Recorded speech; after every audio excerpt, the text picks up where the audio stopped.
talked about it a few shows ago. I mean, we don't even know how much he's going to play.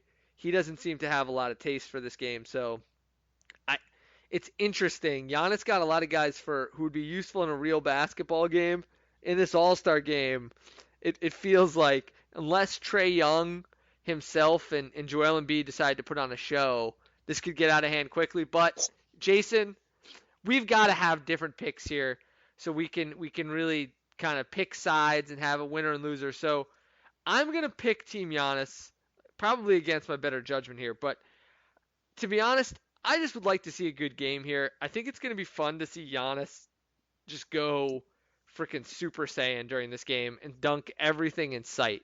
So that's kind of my hope for this game is that we see some crazy dunks from Giannis and some deep threes from Trey Young. But I mean, what's your prediction for the game in terms of how you think it'll be played? I know you think LeBron's team's gonna kind of win it going away, but is this going to be any different than last year? Or do you just see a lot of threes, a lot of dunks? What do you make of it?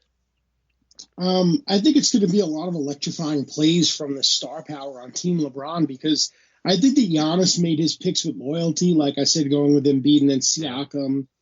Kevin Trey Young, I think, will play well, but because he stayed loyal to his Bucks teammate, made Middleton the top pick amongst reserves. That allowed LeBron to take Lillard, Jokic, and Westbrook. Westbrook is tailor made for the NBA All Star game. yep. I think that alone separates LeBron's bench from Giannis's bench, and I think it's going to be too much to handle. The one thing I think going for Giannis's team is the defensive stoppers there, and Butler, Middleton, Lowry, Bam Adebayo. But who plays defense in the All Star game, man? I don't Exactly. think that Giannis was really using his head too much when he picked. So I think LeBron's team wins in easy fashion, but hope it's an interesting one because with having off Monday, I think that I'll be glued to this All Star game on Sunday night. Yeah, absolutely. And it should be fun. I mean, one of the things that just kind of jumps out at you is the level of star power on LeBron's team is pretty incredible, and it tells you where the league's at right now because you look between him, Anthony Davis, Luka Doncic, James Harden, Kawhi Leonard, Nikola Jokic, Damian Lillard, Chris Paul, and Russell Westbrook. I mean, those guys are all. I mean, unless I don't want to jinx anything here, but I mean, really, unless there's catastrophic injuries, those guys seem with where they are at the current points in their careers. Those guys are Hall of Fame players. I mean, Russell Westbrook has done enough at this point that he's probably going to the Hall of Fame regardless. Chris Paul, point god. I mean, need I say more? Luka Doncic obviously is the only one who's kind of at risk because of the fact that he's really on the beginning of his career, but he's a potential MVP. So unless he has something catastrophic happen, I mean, you're talking about, I mean, just an unbelievable. I mean, what are we talking about? 9 Hall of Fame type players on one All Star team is just wild. So And it, 9 first time All Stars, so it's a nice mix.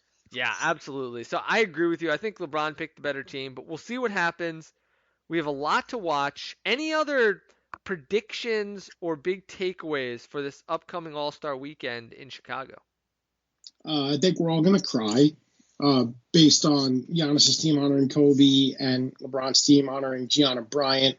I think it's going to be the most emotional NBA All Star weekend we've had in a long time, especially when all signs pointed to Kobe being in attendance and helping out Dwight in the dunk contest and just being around the young stars around the league and some of the older guards there with Paul and LBJ. And, I think it's going to be a very sentimental weekend. I think that the intensity is going to be ramped up a bit across the board to honor the legend that is Kobe Bryant. I think, I've been saying for the duration of this podcast how healthy the NBA is from a revenue standpoint, from a talent standpoint. It's just all in all, I think the healthiest of the four major sports. And yes, I'm saying more than the NFL. So I think that that's going to be on showcase as well. But it's just going to be very sentimental, and I am going to be locked in on most of these events here. Well, the one thing I'll say is I do hope that the NBA players in this game bundle up because it is going to be a little chilly in Chicago. And what we saw when the All-Star game was in Toronto, some guys coming in with some serious drip with the coats and so on. So I hope Russell Westbrook, Kawhi Leonard, a bunch of these guys who are in the warmer markets, they remember to pack those winter jackets, guys, because it is going to be a little chilly in the Windy City. But we can't wait to see the games, Jason, and I can't wait to talk to you next week. As always, friends, remember to subscribe, rate, and review. Give as many stars as you want, but hopefully 5. And we'll see you next week. Take care, guys.